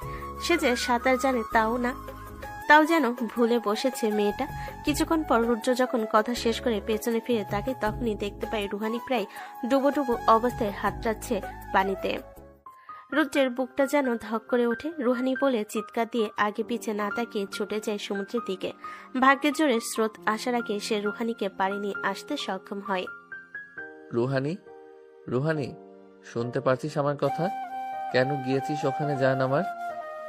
বারবার ডাকার পর ও রুহানির সার শব্দ নেই। জ্ঞান হারিয়েছে সে ইতিমধ্যে। অতিরিক্ত পানি খেয়েছে হয়তো। বার কয়েক ডাকার পরও যখন রুহানির জ্ঞান ফিরছিল না, তখনই রুদ্র আর কোনো উপায় খুঁজে পায় না মাউথ টু মাউথ দেওয়া ছাড়া। তাই করে রুদ্র। কিছুক্ষণ পরে রুহানির পেট থেকে পানি বের হতে শুরু করে। রুহানি আস্তে আস্তে চোখটা পিটপিট করে খুলতে লাগে। সে উঠে বসতে চাইলে রুদ্র তাকে বসায় টেনে তুলে। তাকে উঠতে দেখে রুদ্র রাগে ক্ষোভে চেঁচিয়ে বলে, are you mad? Don't you have brain? কেন গিয়েছিলি এত সমুদ্রের মাঝখানে? কে বলেছিল যেতে? তুই জানিস তোর কিছু হয়ে গেলে আমার কি হতো? চাচ্চুকে আমি কি জবাব দিতাম? সরি, আমি আসলে খেয়াল করিনি। এক্সপেরিমেন্টেড খেলায় একেবারে মাঝখানে চলে গিয়েছিলাম, আর ওখানে অনেক ঢেউ ছিল, তাই আর বেরিয়েও আসতে পারিনি। আমি একটুখানি এখান থেকে সরতে না সরতেই তুই এই কাণ্ড করে বসেছিস। যদি আমি আর একটা মিনিট দেরি করতাম কি হতো তোর ভাবতে পারছিস ইডিয়েট? সরি, বলছি তো ভালো লাগছে না। চলুন এখান থেকে এখন।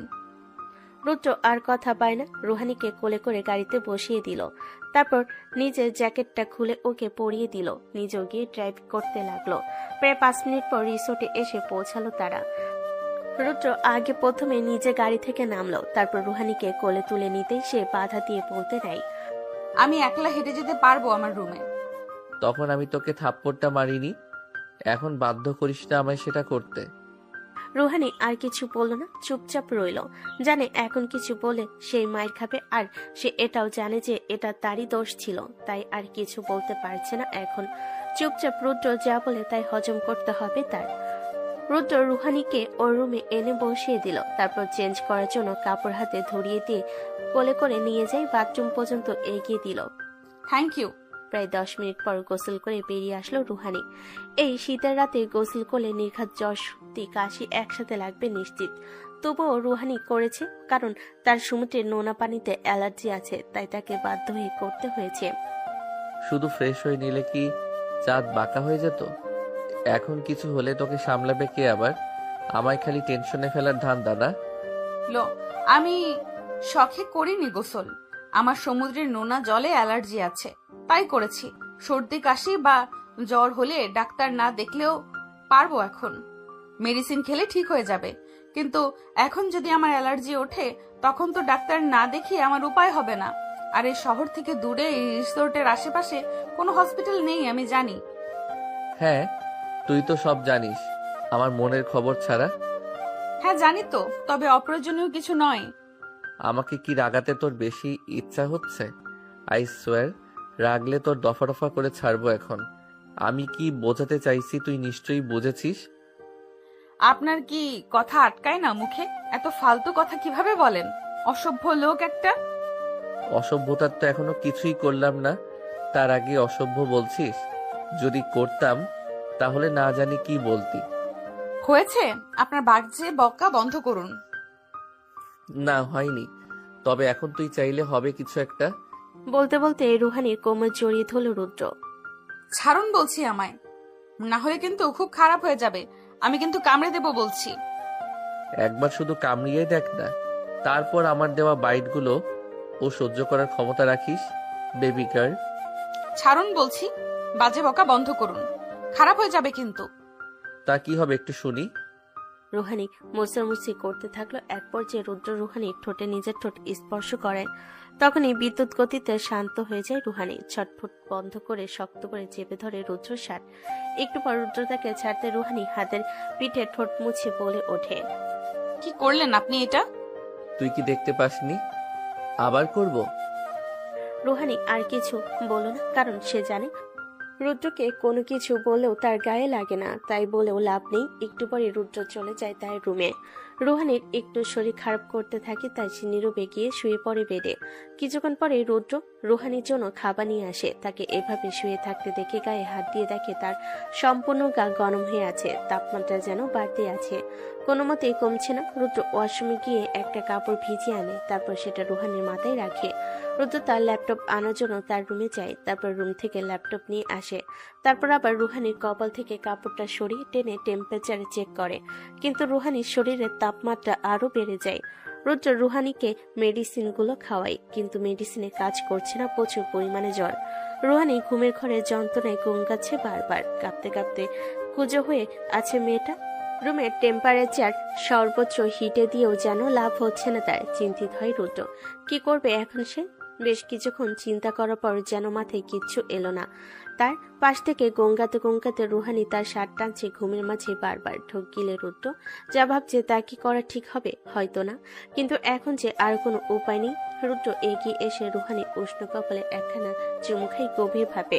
মেয়েটা দুহাত নিজের হাতের আদলে নিয়ে কোমল স্বরে বলতে থাকে, I am just doing this fucking work only for you baby girl, please forgive me. আমায় ভুল বোঝো না তুমি জান, আমি চাইনি এমন কিছু, কিন্তু সরে আসে রুদ্র, একে একে নিজের শরীরে থাকা শার্টও খুলে ছুঁড়ে ফেলে দেয় এক পাশে। তারপর রুহানি ব্ল্যাঙ্কেটের মধ্যে ঢুকে দুহাতে শক্ত করে নিজের সাথে জড়িয়ে ধরে মেয়েটাকে। পারে না শুধু এই মেয়েটাকে সে বুকের ভেতর ভরে রাখতে, কারণ শরীরের উষ্ণতা পেয়ে রুহানিও আরেকটু জড়িয়ে নিল নিজেকে রুদ্রের সাথে। হয়তো একটু আরাম লাগছে তার। ধীরে ধীরে মেয়েটার গঙ্গানি বন্ধ হয়। গভীর ঘুমে আচ্ছন্ন হয়ে পড়ে সে। রুদ্র তাকে পরম যত্নে জড়িয়ে রাখে নিজের বাহু ধরে। রুহানি আজ ভার্সিটিতে গিয়েছে অনেকদিন পর। এতদিন কোথায় ছিলে রুহানি? সরি স্যার, একটু ফ্যামিলির ইমার্জেন্সি ছিল তাই আসতে পারিনি। আজকে যে অ্যাসাইনমেন্ট দেওয়ার লাস্ট ডেট সেটা কি তুমি জানো না? জি স্যার, জানি। তো এনেছো অ্যাসাইনমেন্ট? জি স্যার, এনেছি অ্যাসাইনমেন্ট। গুড। Thank you. অ্যাসাইনমেন্টগুলো জমা দিয়ে দাও এখানে। Okay sir. ক্লাসের বাইরে রুহানি যখন হাঁটছিল তখনই একটা ছেলে তার কাছে আসে। হ্যালো রুহানি, কেমন আছো? ভালো আছি, তবে আমি কি আপনাকে চিনি? না, আসলে আপনাকে আমি ক্লাসে দেখেছি, আর আপনার প্রেজেন্টেশন আমার কাছে খুব ভালো লেগেছে। Thank you for your compliment. Welcome. তা আপনি এখন কোথায় যাচ্ছেন? কোন বাসায়? না, এমনি বলছিলাম আর কি, কৌতূহল বশত। ও আচ্ছা, এখন তাহলে আমি যাই। এই বলে রুহানি বাইরে বেরিয়ে গেল। বাইরে রুদ্র দাঁড়িয়েছিল রুহানিকে নিয়ে যাওয়ার জন্য। অনেকক্ষণ ধরে দাঁড়িয়েছিল, গাড়ির পাশে হেলান দিয়েছিল। রুহানিও তার দিকে এগিয়ে গেল। আপনি এখানে কি করেন? তোকে নিতে এসেছি। আপনি এভাবে আমায় নিতে আসার কারণ কি? এখন এখানে আসতে হলেও তোর অনুমতি নেওয়া লাগবে। সেদিন না বললেন আপনার গার্লফ্রেন্ডের সাথে মিট করতে এসেছেন, তা আজও কি তাই? ইয়েস। তা কোথায় আপনার বিদেশি গার্লফ্রেন্ড? আমার বিদেশি কোনো গার্লফ্রেন্ড নেই, যেটা আছে সেটা একদম খাঁটি দেশি। ট্রাস্ট মি রুহানি, তুই আসলে একটা জবরদস্ত দেশি। ছি, আপনি থামবেন? ওকে, থামলাম, but I need my dose right now. এই বলে রুহানিকে কোলে তুলে নিল রুদ্র। তারপর গাড়ির ব্যাক সিটে বসে রুহানির ঠোঁটে ঠোঁট মিলিয়ে দিল। রুহানি বারবার দূরে সরানোর চেষ্টা করছে, কিন্তু এমন বলিষ্ঠ শরীর দূরে সরানো কি তার পক্ষে আদৌ সম্ভব না। তাই সহ্য করছে। চোখ দিয়ে তার পানি পড়ছে। রুদ্র বারবার রুহানির গলায় কামড় বসাচ্ছে, কোনো মতে রুহানিকে ছাড়ছে না। ঠোঁটে বারবার ঠোঁট বসাচ্ছে, আর সইতে না পেরে রুহানি করুণ স্বরে বলে ওঠে, এবার তো ছাড়ুন। রুদ্র মানল, কিন্তু রুহানির দিকে তাকাতে খেয়াল হলো তার চোখ দুটো অসম্ভব রকমের লাল হয়ে আছে। কপালের পাশে রগগুলো ফুলে উঠেছে তার। তোকে আমি মানা করেছি না অন্য কোনো ছেলের সাথে কথা না বলতে, তারপরও তুই ওর সাথে কথা বলতে গিয়েছিস। তোর সাহস কত বড়! এই বলে রুদ্র আবারও কিস করতে থাকে। রুহানি দম আটকে যাবে মনে হচ্ছে এখন, কিন্তু কিছু করার নেই, এটা সহ্য করতে হবে তাকে। কিছুক্ষণ পর রুদ্র রুহানিকে ছেড়ে দেয়, তারপর সামনের সিটে রুহানিকে বসিয়ে দেয়। নিজেও বসে পড়ে গাড়ি স্টার্ট দেয়। কোথায় রুহানিকে নিয়ে যাচ্ছে তা রুহানি জানে না। কালো একটা বাড়ির সামনে এসে গাড়ি থামায় রুদ্র। তারপর রুদ্র রুহানিকে আবার কোলে তুলে ভিতরে নিয়ে যায়। রুহানি এতক্ষণ কান্নার কারণে সে প্রায় ক্লান্ত, আর কিছু বলতে পারছে না। চুপচাপ রুদ্র কোলে রুদ্র রুহানিকে সিঁড়ি বেয়ে উপরে উঠে একটা রুমে নিয়ে আসে। রুহানিকে রুমে নিয়ে এসে বিছানায় শুইয়ে দিল। তারপর সে রুম থেকে বের হয়ে গেল। 1 ঘন্টা পরে রুমে আরেকটা বয়স্ক টাইপের লোক সাথে 2টা গার্ড সাথে 2টা মেয়ে সার্ভেন্ট নিয়ে আসে। রুহানি বোঝার চেষ্টা করে এই বয়স্ক লোকটা আসলে কি। অনেকক্ষণ পর্যবেক্ষণ করার পর রুহানি বলে, কাজী কেন এসেছে এখানে? কি করবেন আপনি? বেরিয়ে যান আপনারা। আমি বলছি তো বের হতে। বাড়ি যাব আমি। আব্বু কোথায়? বড় আব্বু? অনেক শখ না তোর ছেলে মানুষের সাথে ঘুরবি, কথা বলবি? আজকে সকল শখ আমি মিটিয়ে ছাড়বো। বাজে কথা বন্ধ করুন। আমি বাসায় যাব এক্ষুনি। এখান থেকে বেরিয়ে যাও তোমরা সবাই। আমি বাসায় যাব বলছি। চুপচাপ এখানে বসে থাক। কাজী সাহেব, আপনি বিয়ে পড়ানো শুরু করেন। ভালো হবে না বলে দিলাম। এখনই যান এখান থেকে। আমার বাবা এগুলো জানলে মেরে ফেলবে আপনাকে বলছি। হাসালে আমাকে। তোমার বাবা, আমার বাবা, তোমার পরিবার, আমার পরিবার, সবাই মিলে আমাদের বিয়ে আরো আগে থেকেই ঠিক করে রেখেছিল। এখন বিয়ে করলে তারা আরো খুশি হবে। বোকা মেয়ে। রুহানি যেন আকাশ থেকে বলল, কি বলবে সে কিছুই খুঁজে পাচ্ছে না। রুদ্র কি সত্যি বলছে? যদি তাই হয় তাহলে তাকে জানানো হয়নি কেন? কাজী সাহেব, আপনি কেন বসে আছেন? তাড়াতাড়ি বিয়ে পড়ান বলছি। আমি কিন্তু মেরে ফেলবো আপনাকে। আচ্ছা, মেরে ফেলিস বিয়ের পরে। আপনি কেন দাঁড়িয়ে আছেন? আপনি বিয়ে পড়ান। কাজী সাহেব একবার রুদ্রের দিকে তাকাই, আরেকবার রুহানির দিকে তাকাই। কি করবে কিছুই বুঝতে পারছিল না। না কাজী সাহেব, আপনি বিয়ে পড়াবেন না। আপনাকে কে এনেছে? তুমি এসেছো বাবা? তো আপনি কার কথা শুনবেন? কাজী আমতা আমতা করে বলল, তোমার কথা বাবা। তো আপনি এখনো দাঁড়িয়ে না থেকে বসে বিয়ে পড়ানো শুরু করে দিন, আর কারোর কথা শোনা লাগবে না। আচ্ছা ঠিক আছে বাবা। কাজীও একটু ভয়ে আছে, কারণ তাকে বন্দুক ঠেকিয়ে রুদ্র এর কার্ডটা নিয়ে এসেছে। কাজী এখন বিয়ে পড়ানো শুরু করে দিয়েছে। এইদিকে রুহানি চিল্লাচ্ছে, কিন্তু ওর কথা কেউ শুনছে না। কবুল বলার মুহূর্তে রুদ্র তাড়াতাড়ি বলে দেয়, কিন্তু রুহানি বলে না। আমি বলবো না কবুল। মা বলো কবুল। রুদ্র তার বডিগার্ডদের বন্দুকটা আনতে বলে। গার্ড তার হাতে বন্দুক তুলে দিতে রুদ্র রুহানির মাথায় ঠেকায় সেটি। সুন্দর করে কবুলটা বলে ফেল সুইটহার্ট। নো। ঠিক আছে, আমি তাহলে ট্রিগারে চাপ দেই। বলছি। বল। কবুল কবুল কবুল। এই বলে রুহানি ওখান থেকে উঠে চলে যায় আরেকটা রুমে। রুদ্র পিছন থেকে রুহানিকে দেখতে থাকে আর মুচকি মুচকি হাসছে। তারপর রুদ্র উঠে ওর কাজে চলে যায়। বদমাইশ, খাচ্চর, বেয়াদব, জাহিল, তোকে আমি দেখে নিব। বন্দুক থেকে বিয়ে করা, তোকে আমি ছাড়বো না। রুহানি পুরো রুমে এগুলো বলে হাঁটতে থাকে। সন্ধ্যায় কিছু মেয়ে এসে তাকে সাজাতে থাকে। রুহানি প্রথমে সাজতে চায় না, তারপর রুদ্রের চাপে পড়ে সাজতে হয়। আমাকে একেবারে খচ্চরদের মতো সাজিয়ে দিয়েন, যেন ওই খচ্চরটা আমাকে দেখে চিনতেই না পারে।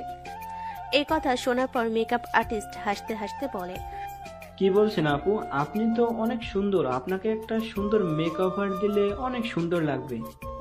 রুহানি কোনো কথাই শোনে না। তারা নিজেদের মতো করে সাজাতে শুরু করলো। রুহানিকে চোখে ব্ল্যাক স্মোকি আই, তারপর ঠোঁটে নুট কালারের লিপস্টিক, অনেক সুন্দর লাগছে তাকে। রুদ্র তো আজকে পাগলি হয়ে যাবে। একটু পরে রুহানির জন্য সার্ভেন্ট পাস্তা নিয়ে আসে।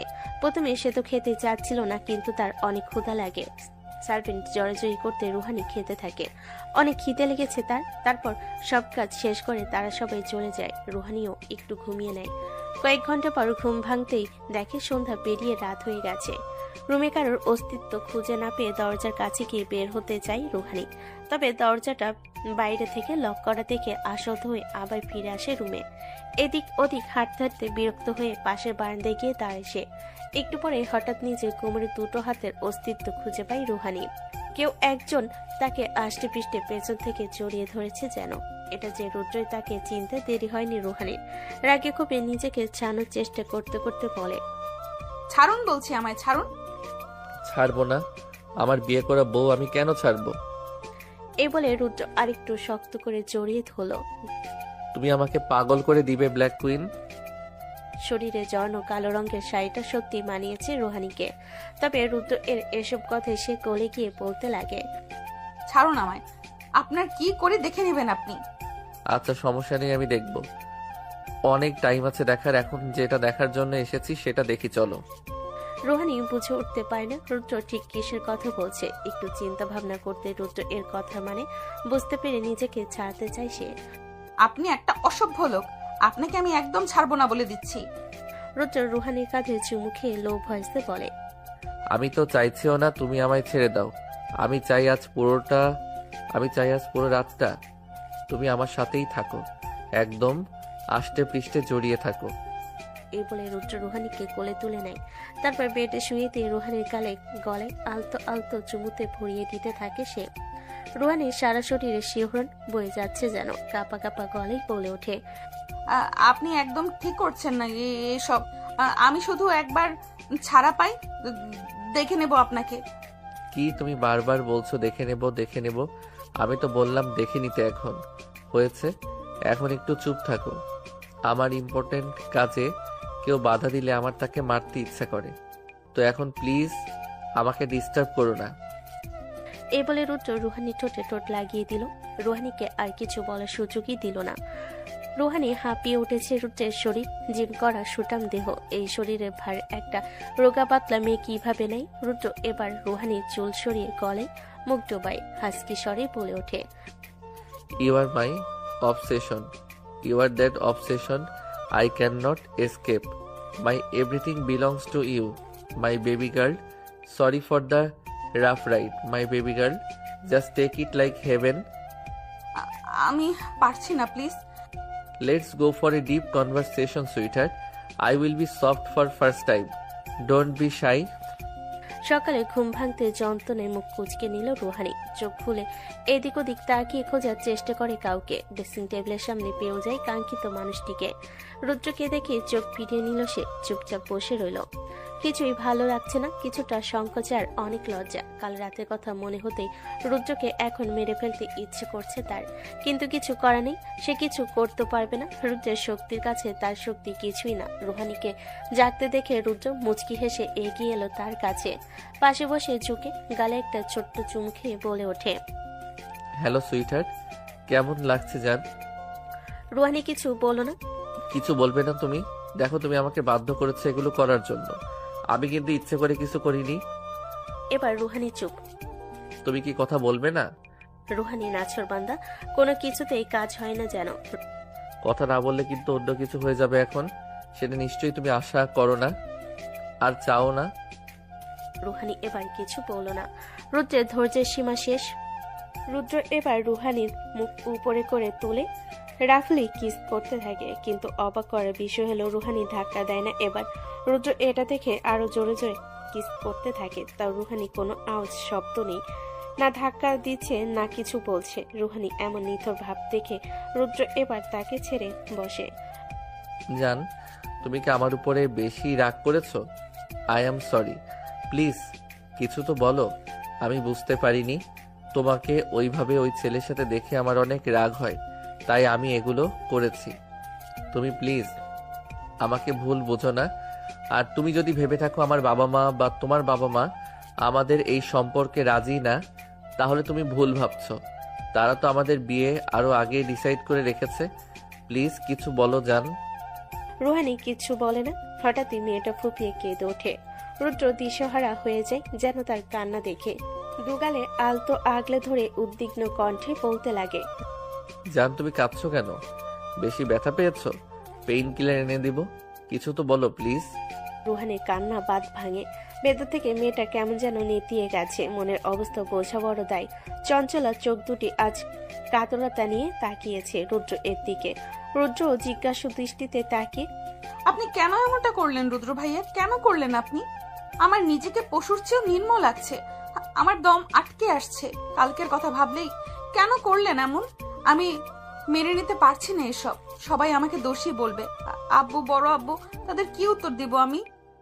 শান্ত হও রুহানি, তুমি কোনো দোষ করনি। আমি তো তোমাকে ভালোবেসেছি, তাই বিয়ে করেছি। আমি জানি যা করেছি তা ঠিক হয়নি, কিন্তু তুমি আমায় কেন বুঝলে না? আমি এত করে ভালোবাসি বললাম, তাও বুঝো না তুমি মেয়ে। কেন আমায় রাগিয়ে দাও? আমার সহ্য হয় না তোমাকে অন্য কারোর সাথে দেখলে। লিসেন বউ আমার, তুমি বাড়ির কথা ভাবছো তো? সবটা আমি সামলে নেব। কেউ তোমার দিকে এক ফোঁটা কাদা ছিটাতে পারবে না। কারোর চোখে তুমি খারাপ হবে না, সবটা ঠিক হবে। বাড়ি যেতে দাও একটু, দেখবে সবটা ঠিক হয়ে গেছে। রুহানির কান্না তখনও থামছে না। রুদ্র এবার আদরে ভঙ্গিতে রুহানিকে নিজের সাথে মিশিয়ে আলতো আলতো চুমু দিতে লাগলো মেয়েটার সারা মুখ জুড়ে। রুহানি চোখ হতে গড়িয়ে পড়া প্রতিটি অশ্রুকণা সে শুষে নিতে থাকে। দুহাতে রুহানির গাল গলিয়ে নিয়ে পাতলা ঠোঁট জোড়ে আলতো আলতো চুমু খেতে লাগে সে। রুহানি এবার আর বাধা দেয় না, বরং রুদ্র এর প্রতিটি চুমুতে কেঁপে কেঁপে ওঠে মেয়েটি। রুদ্র ধীরে ধীরে মুখ থেকে নেমে রুহানির গলায় চুমু খেতে শুরু করে। তার বেসামাল হাত দুটো যেন অবিচল চলছে রুহানির শরীর জুড়ে। রুহানিকে আর একটু নিজের সাথে চেপে ধরে রুদ্র নেশাতুর কণ্ঠে বলে ওঠে, are you wanna try for second time baby? কণ্ঠ দিয়েই যেন মেয়েটাকে ঘায়ল করে ফেলেছে রুদ্র। আবেশে মেয়েটা রুদ্রর শরীরের সাথ খামচে ধরে শক্ত করে। Are you trying to seduce me baby girl? Ruhani কাতর কণ্ঠে বলে ওঠে, না রুদ্র ভাইয়া। No, so why I am feeling much? Please থামুন। তোকে এত সুন্দর হতে কে বলেছে রুহানি? এতটা? How can I control my self? প্রতিটা দিন সকালে আমি অফিসে যাব কি করে? কি সব বলছেন? চলো না আরেকবার। না, আমার কষ্ট হচ্ছে রুদ্র ভাইয়া, মরে যাব এবার আমি, ছাড়ুন না। রুহানি করুণ কণ্ঠে হয়তো মন করল রুদ্র। রুহানিকে ছেড়ে দিয়ে বিছানা থেকে নেমে গিয়ে ওয়ার্ড্রপ থেকে এক স্যুট জামা নিয়ে ওয়াশরুমে রেখে আসে। তারপর বেরিয়ে এসে জিজ্ঞেস করে, যেতে পারবি? রুহানি বিছানা থেকে নামার চেষ্টা করতে করতে বলে, পারবো। তবে কথা সম্পূর্ণ করার আগে ব্যথায় কুকড়ে ওঠে মেয়েটি। রুদ্র এগিয়ে আসতে আসতে বলে, বেশ তো দেখছি কত পারছিস। বলতে বলতে রুহানিকে পাজা কোলে তুলে নিয়ে ওয়াশরুমে এগিয়ে যায়। উষ্ণ পানিযুক্ত বাথটবে রুহানিকে বসিয়ে দিয়ে বলে, অফিসের জন্য রেডি হয়েছি, না হলে গোসলটাও আমিই করিয়ে দিতাম। সরি জান, 5 মিনিটের মধ্যে শেষ কর, আমি ব্রেকফাস্ট নিয়ে আসছি। বলে রুদ্র বেরিয়ে যায় ওয়াশরুম থেকে। রুহানি গোসল সেরে কোনো মতে ধীরে ধীরে রুমে এসে বিছানায় বসে। রুদ্র নেই এখন, হয়তো বাইরে গেছে। হঠাৎ পাশ থেকে রুদ্র এর ফোনটা ভাইব্রেট হতে থাকে। রুহানি হাতে তুলে নিতেই স্ক্রিনে জলজল করে আব্বু নামটা। বুক কেঁপে ওঠে তার। ভয়ে সংকুচিত হয়ে মেয়েটি রিসিভ করবে না ভেবে রেখে দেয় ফোনটি। কিন্তু পরক্ষণে বারবার রিং হতে দেখে হাতে তুলে নেয় সে। কাপা কাপা হাতে রিসিভ করে কানে দিতে ওপাশ থেকে রুদ্রর বাবা অর্থাৎ রাশেদ সাহেবের কণ্ঠ। আজ কি আপনার অফিসে আসা হবে আব্বাজান? আমার মামনিকে তো এবার একটু স্বস্তি দিন। বিয়ে করেছেন বলে কি সবকিছু ছেড়ে তার সাথেই লেগে থাকবেন নাকি? রাশেদের এমন মস্করাযুক্ত কণ্ঠ শুনে একটু স্বস্তি পায় রুহানি। তার মানে রুদ্র বাড়িতে সব বলে দিয়েছে। বড় আব্বু। আরে মামনি যে, কেমন আছে মামনি? জি ভালো বড় আব্বু। আমার ছেলেটা তোমার ভালো করে যত্ন নিচ্ছে তো? শোনো মামনি, রুদ্র যদি তোমার যত্ন নিতে হেলাফেলা করে তুমি কিন্তু আমায় জানাবে মামনি। একদম ভয় পাবে না, বুঝলে? বড় আব্বু, বিয়ের ব্যাপারে আমরা সব জানি মামনি, আর আমরা তো এটাই চেয়েছিলাম তোমার সাথে। রুদ্র, এই বিয়েটা কি আজকালের বলো? ছোটবেলা থেকে ইচ্ছা বাড়ির মেয়ে বাড়িতেই থাকবে। আমি তো চেয়েছিলাম তোমরা এসএসসি পাশ করার পরেই বিয়েটা দিয়ে দিতে। রুদ্রই তো বারণ করলো, বারবার বলে তুমি আরেকটু বড় হও, সময় হোক, আর কত কি। এখন করে নিয়েছে শেষমেশ। আমরা আলহামদুলিল্লাহ সবাই খুশি, বুঝলে? তুমি এসব নিয়ে একদম চিন্তা করো না। দুজন মিলে ঘুরে আসো কয়েকদিন, আস্তে ধীরে ফেরো, সমস্যা নেই। বাড়ির মেয়ে বাড়িতেই থাকবে, এটাই তো স্বস্তি। কার সাথে কথা বলছিস?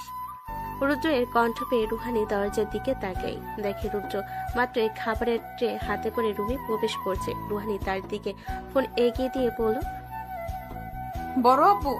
রুদ্র খাবারের ট্রেটা টেবিলে রেখে ফোন কানে তুলল। আসসালামু আলাইকুম আব্বু। ওয়ালাইকুম আসসালাম। আমার মামনির ভালো করে যত্ন নিচ্ছিস তো? সেটা তোমার মামুনির থেকেই শুনে নিও বাড়ি গেলে। অফিসে আসবি? মিটিং আছে একটা, তুই থাকলে ভালো হতো আর কি। মিটিং শেষ করেই না হয় আবার চলে যাস।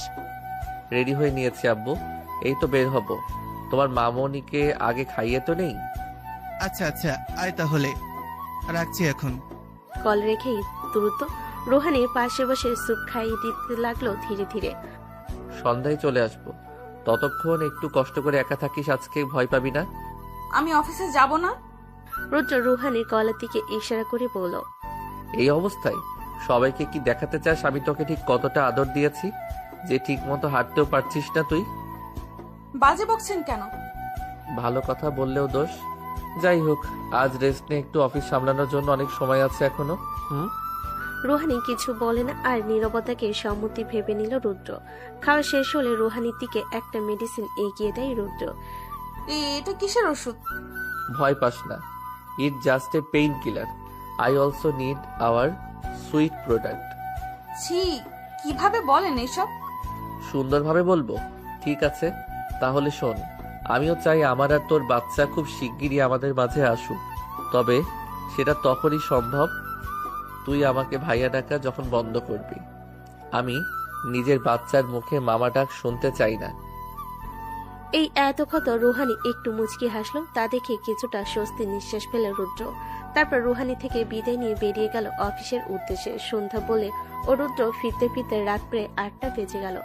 বাদ্যে কলিং বেলে চাপ দিয়েও ভেতর থেকে কোনো সাড়া পেল না। রুহানি হয়তো ঘুমাচ্ছে ভেবে নিজের কাছে থাকা চাবিটা দিয়ে দরজা খুলে ভেতরে প্রবেশ করলো রুদ্র। রুমে আসতে দেখলো সারাটা রুম অন্ধকার। রুদ্র হাত দিয়ে রুমে লাইট অন করতে দেখলো রুহানি বিছানায় কুঁজো হয়ে শুয়ে আছে। কাছে যেতেই কেমন গঙ্গানের শব্দ কানে ভেসে আসে। উদ্বিগ্ন হয়ে পড়ে রুদ্র। দ্রুত কদমে ছুটিকে আগলে নেয় রুহানিকে। কি হয়েছে রুহানি, কাঁদছিস কেন?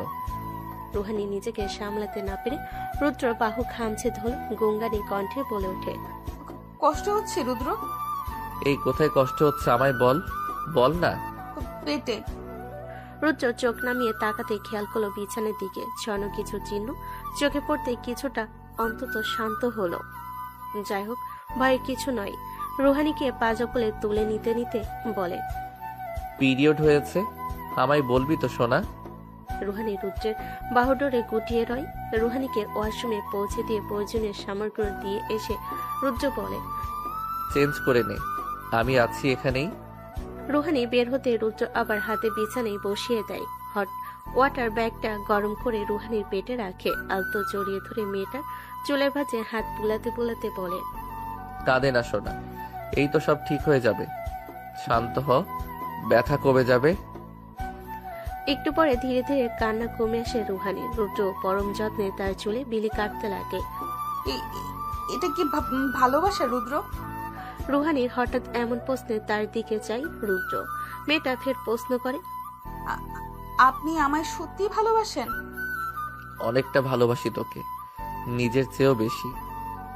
আমায় এভাবে সারা জীবন যত্ন করবেন? মৃত্যুর আগে পর্যন্ত করব, তুই শুধু আমার হয়ে থাক। ভালোবাসি বলুন। রুদ্র মুচকি হেসে বলে ওঠে, ভালোবাসি ভালোবাসি ভালোবাসি। আমি বলবো না, কারণ আমি এখনো বুঝতেই পারছি না আমি আপনাকে ভালোবাসি কিনা। তোর বলতে হবেও না, আমাদের দুজনের জন্য আমার একার ভালোবাসাই যথেষ্ট। আজকে রুহানি রুদ্রের বিয়ের অনুষ্ঠান। তার বাবা মা সবার সম্মতিতেই এই আয়োজন করা হয়েছে। সবাই অনেক খুশি, রুহানিও খুশি। এখন সে সবকিছু মাফ করে দিয়েছে। এখন রুদ্রের সাথে ভালো আছে। তার বাবা মাও এটা দেখে খুব খুশি। রুহানির কাজিনরাও তাদের এই বিয়েতে খুব আনন্দ করেছে। রুহানির অনেক ইচ্ছে ছিল ডেস্টিনেশন ওয়েডিং এর, রুদ্র সেটাই করে। হেলিকপ্টারে রুদ্র রুহানির এন্ট্রি হয়, যার চমক সম্পূর্ণ একটি বিয়ে হয়। দুজনেই খুশি, পরিবার তো আরো খুশি। You are the most precious thing Allah ever give me. I love you baby girl. আপনিও আমার কাছে সবচেয়ে দামি উপহার আল্লাহর তরফ থেকে। এভাবেই ওদের বিয়ে অনুষ্ঠান সম্পন্ন হয়। সবাই যে যার মতো আবার তাদের বাড়ি চলে যায়। রুদ্র আর রুহানি দুবাই যাবে আজকে রাতে। তাদের ফার্স্ট হানিমুন, এটা সম্পূর্ণ রুদ্রের ইচ্ছে, রুহানিও না করেনি। রুদ্রের সাথে সময়গুলো যেন আজকাল বেশ দারুণভাবে কাটছে তার।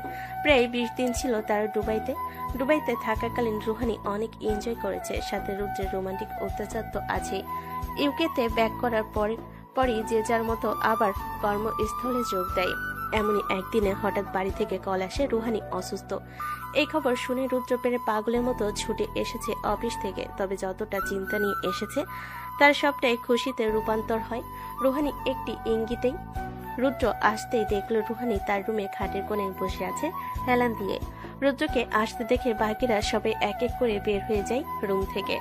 সে সব দিকে খেয়াল নেই রুদ্রের। সে ছুটে এসে রুহানির গালে আদুরে স্পর্শ দিয়ে উদ্বিগ্ন কণ্ঠে বলতে থাকে, কি হয়েছে তোর? আম্মু বলল তুই অসুস্থ হয়ে পড়েছিস, ডাক্তারের কাছে যাবি, চল। তার প্রয়োজন নেই।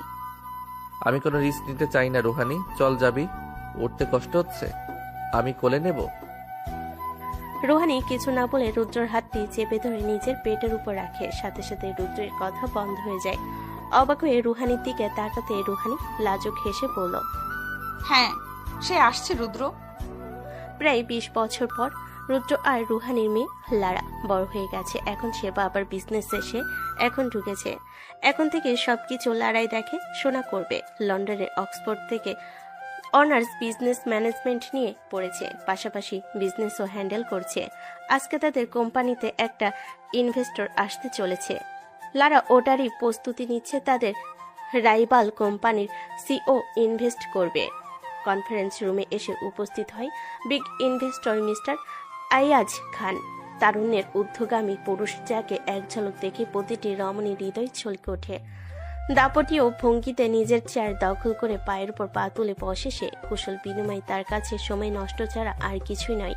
তাই তো ফাইল ঘেটে প্রেজেন্টেশনের হোস্টের পরিচয় নিয়েই গম্ভীর পুরুষালী কণ্ঠে বলে ওঠে, So Miss Lara, show me your project. Lara project দেখাতে শুরু করলো। প্রজেক্টটা তার ভালো লাগারই কথা, কারণ লারা বানিয়েছে নিজের সম্পূর্ণ মস্তিষ্ককে কাজে লাগিয়ে। বিজনেস ওমেন রুহানি চৌধুরী আর বিখ্যাত বিজনেস বিজনেসম্যান রুদ্র চৌধুরীর একমাত্র মেয়ে বলে কথা। এমনি এমনি লারা বিজনেসে আসেনি, বিজনেস সম্পর্কে তার জ্ঞান অঢেল। লেখাপড়ার পাশাপাশি কজনই এত বড় কোম্পানি হ্যান্ডেল করতে পারে। তবে ইদানিং আয়াজ খান লারার পিছনে সারাক্ষণ লেগে থাকে। ও যে কোম্পানির সিও সেটা তার বাবা। ও এখন অক্সফোর্ড থেকে বিজনেস ম্যানেজমেন্টে MBA করছে। বলতে গেলে দুজনই সাপে নেউলে সম্পর্ক। তবে বিজনেসে এসব কিছুই দেখা না, দুজনই বেশ প্রফেশনাল, তাদেরকে কেউ হারাতেও পারে না। এক একটা যেন প্রতিপক্ষের থেকে দুরন্ত। কেউ যে কাউকে ছাপিয়ে যাবে এমনটা হয় না দুজনের মাঝখানে। হবে বা কিভাবে, দুজনই তো খেলায় মাস্টার। তোমার প্রেজেন্টেশন ভালো ছিল মিস লারা, কিন্তু রাইভাল কোম্পানির সাথে কুলিয়ে উঠতে পারবে কিনা তা সন্দেহ। প্রথমত আমি জানি আমার প্রেজেন্টেশন ভালো হয়েছে, আর দ্বিতীয়ত ওইটা শুধু আমাদেরই রাইভাল কোম্পানি না, ওইটা আপনাদেরও রাইভাল কোম্পানি। তো এরপরও বার থেকে যখন কথা বলতে আসবেন তখন একটু দেরি করে আসবেন, সমস্যা নেই, তবে ভালো করে স্টাডি করে আসবেন, বুঝেছেন মিস্টার আয়াজ? এ বলে লারা সেখান থেকে চলে গেল। আয়াজের সাথে লারার সম্পর্ক আগে থেকে, তারা একই ইউনিভার্সিটি থেকে পড়ে। ভার্সিটি সিনিয়র, তবে একটা আরেকটার জাত শত্রু, কেউ কাউকে ছাড় দেয় না।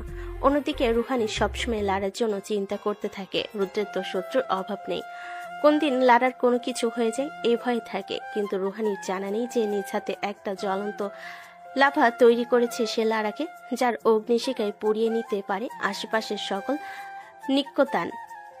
তীক্ষ্ণ বুদ্ধির একখানা ভান্ডার যেন লারা চৌধুরী নিজেই। তবে সেই আগুন নিভে জল হবে নতুন কোনো শুরুতে, যাকে কুপকাত করার অস্ত্রের নাম আয়াজ খান।